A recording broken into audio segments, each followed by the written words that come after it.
All right, round four. This is my fourth video trying to talk about this because Spirit wants a message, but like, I guess I'm not doing it right.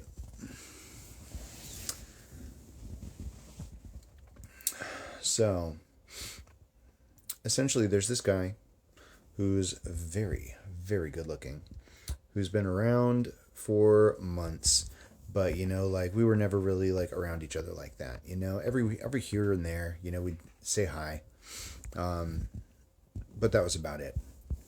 And then over the last week or 2 weeks, circumstances have kind of been like just weirdly aligned that we ended up talking to each other. We ended up like having conversations about random things, like weird circumstances in the parking lot, and then like TV shows and a lost hat and, stuff like that. So we've just been chit chatting here or there. And I feel like I'm supposed to abandon the cards this time. I'm not supposed to be using my cards.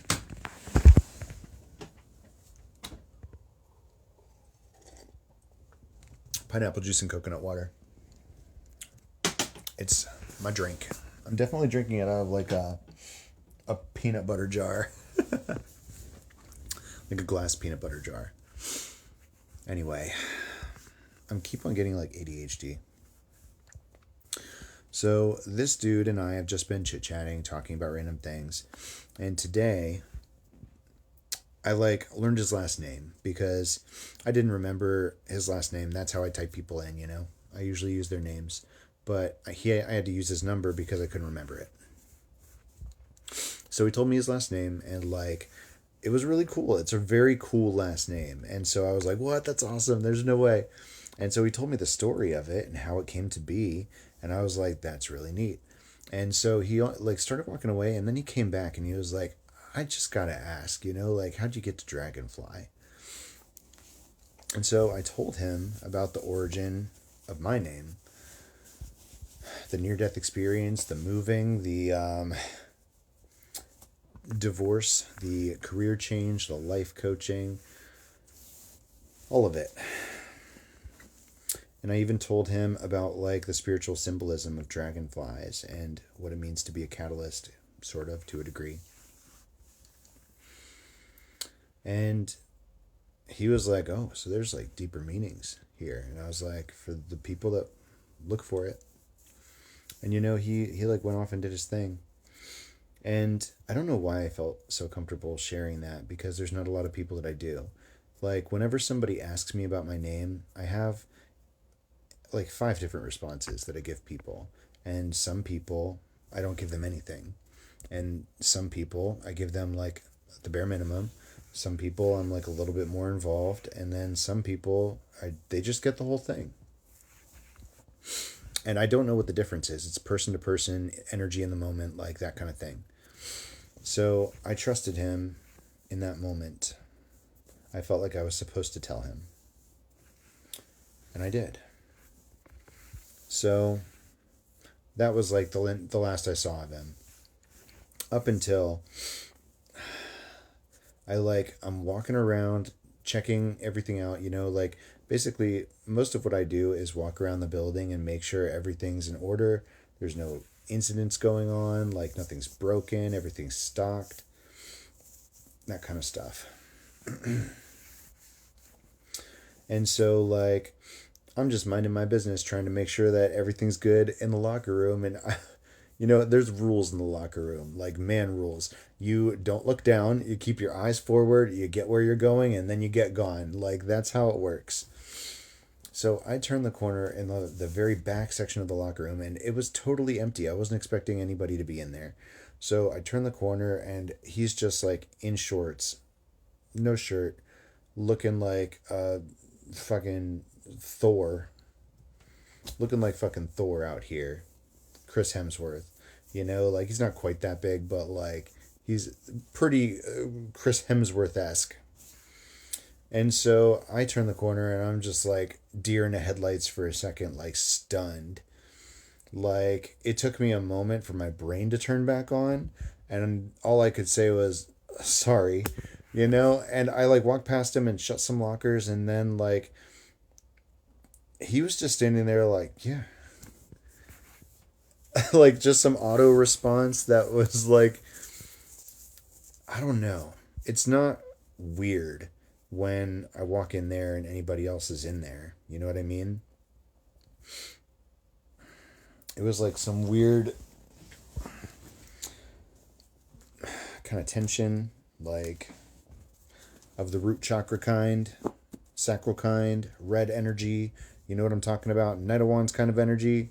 That was the kind of energy. So anyway, he's been pulling King of Cups. And what did I say? So I ended up like going back out, and he eventually started to come back up to leave. And before he left, he walked right up to me and like offered me his hand, like for a handshake. And I was like, okay, like, you know, I'm kind of weird about touch. Like, there's some people that I touch them and the energy is repellent, and I cringe and I do not like the interaction at all. And then there's some people that have good energy and I don't mind touching them at all. And there's two types of handshakes, I guess, too. Like there's the man handshake where like you're making eye contact and you're firm in your grip and you're like trying to make a certain impression. And I don't know what this handshake was supposed to be, but it was softer, more sensual, more, I want to say like intimate, but intuition. I wanted to say more intimate. Queen of Wands and the King of Pentacles. Interesting. With the Ace of Swords.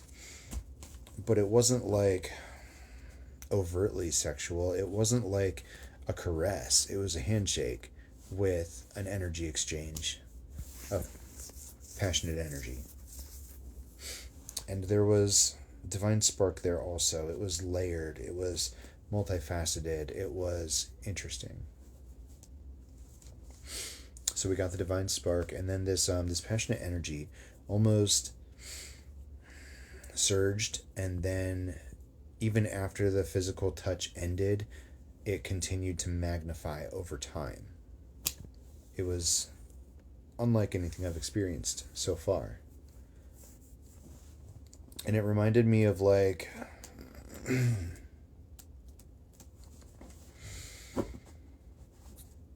it's hard to say it reminded me of anything. It was very unique.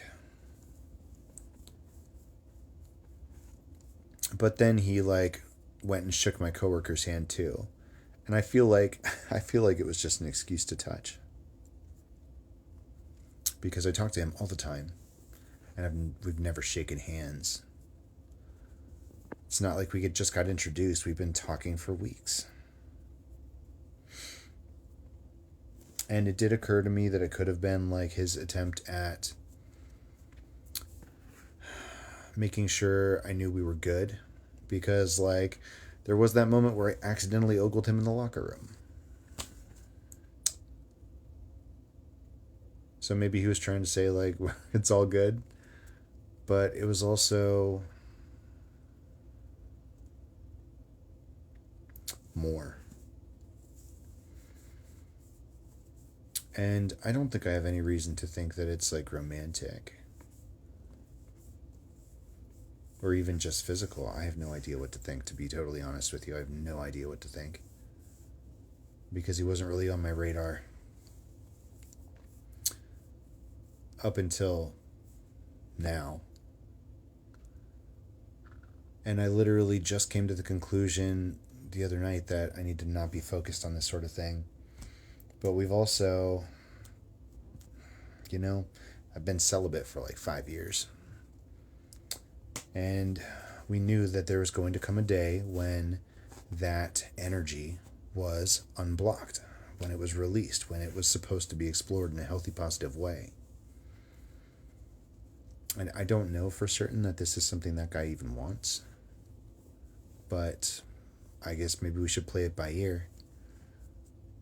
Spirit puts people in your life for a reason. even if it's not obvious.